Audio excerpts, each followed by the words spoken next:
Singapore was one of the 14 states of Malaysia from 1963 to 1965. It became part of Malaysia on the 16th of September 1963, Malaysia being a new political entity formed from the merger of the Federation of Malaya with North Borneo, Sarawak and Singapore. This marked the end of a 144-year period of British rule in Singapore, beginning with the founding of modern Singapore by Sir Stamford Raffles in 1819. The Union, however, was unstable due to distrust and ideological differences between leaders of the state of Singapore and the federal government of Malaysia. Such issues resulted in frequent disagreements relating to economics, finance and politics. The United Malays National Organisation, UMNO, which was the political party in power in the federal government, saw the participation of the Singapore-based People's Action Party, PAP, in the Malaysian general election of 1964 as a threat to its Malay-based political system. There were also major racial riots that year involving the majority Chinese community and the Malay community in Singapore. During a 1965 Singaporean by-election, UMNO threw its support behind the opposition Barisan Sosialis candidate. In 1965, Malaysian Prime Minister Tunku Abdul Rahman decided upon the expulsion of Singapore from the Federation, leading to the independence of Singapore on the 9th of August 1965.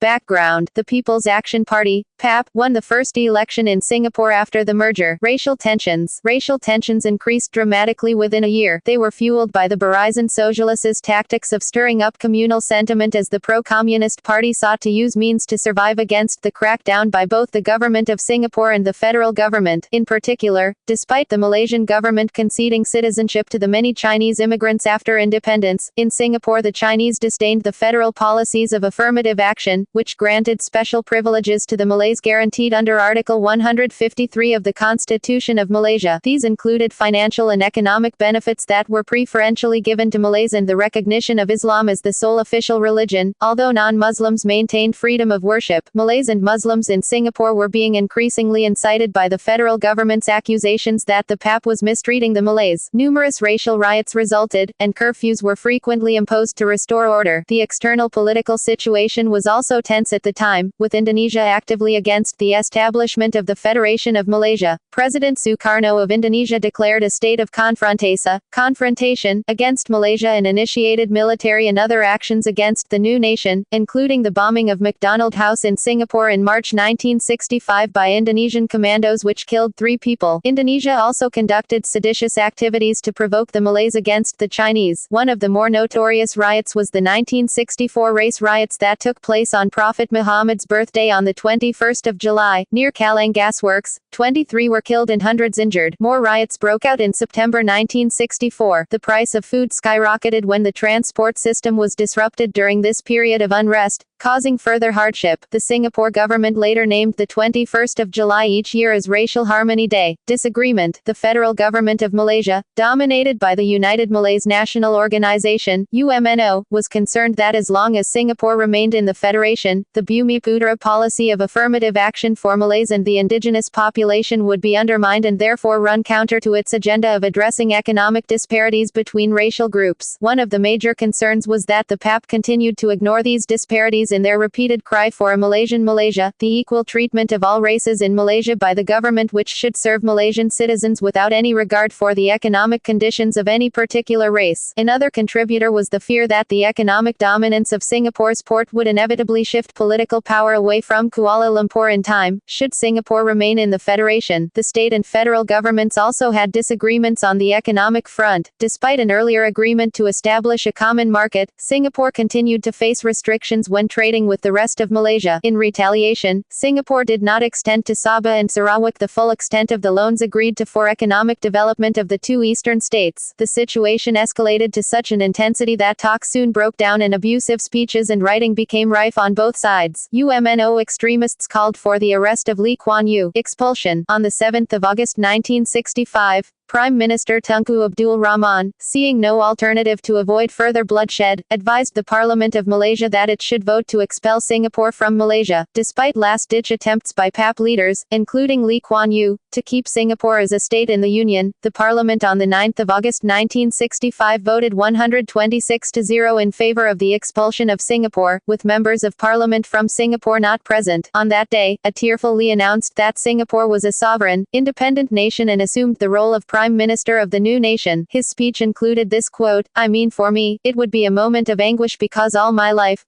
you see the whole of my adult life, I have believed in Malaysia, merger and the unity of the two territories. You know, it's a people connected by geography, economics, and ties of kinship." Under constitutional amendments passed in December that year, the new state became the Republic of Singapore, with the Yang di-Pertua Negeri becoming president, and the Legislative Assembly becoming the Parliament of Singapore. These changes were made retroactive to the date of Singapore's separation from Malaysia. The Malaya and British Borneo dollar remained legal tender until the introduction of the Singapore dollar in 1967. Before the currency split, there were discussions about a common currency between the Malaysian and Singaporean governments.